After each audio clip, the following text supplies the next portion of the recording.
আসসালামু আলাইকুম বন্ধুরা, আশা করি সবাই ভালো আছেন। তো বন্ধুরা, আমিও ভালো আছি। তো বন্ধুরা, আপনারা প্রথম অংশেই দেখতে পেলেন যে আমি একটি থাপড় খাইলাম। তো বন্ধুরা, এটাকে থাপড় বলা হয় না, এটাকে বলা হয় ওস্তাদের আশীর্বাদ। তো ওডি ছিল আমার এক ওস্তাদ।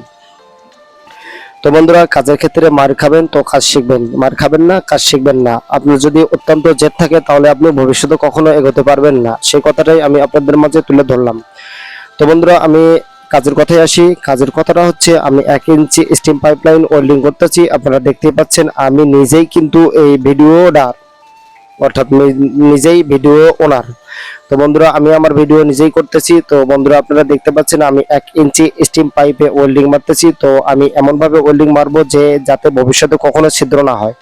তো সেই কাজটাই আমি করতেছি, আপনারা দেখতেই পাচ্ছেন। আর এটা দিয়ে স্টিম ঢুকবে এবং স্টিম বের হবে। স্টিম উৎপন্ন হয় বয়লার মেশিনে। তো আপনারা দেখতেই পাচ্ছেন, যদি এই স্টিম যদি একটু মানুষের গায়ে যায় তাহলে ওই জায়গাটা প্রায় 1 বছরের মতো কালা হয়ে থাকে। তো বন্ধুরা, আপনারা সবাই জানাবেন আমাদের এই কাজের ভিডিও। তো বন্ধুরা, এই কাজটা মূলত ওয়াশ মেশিনের।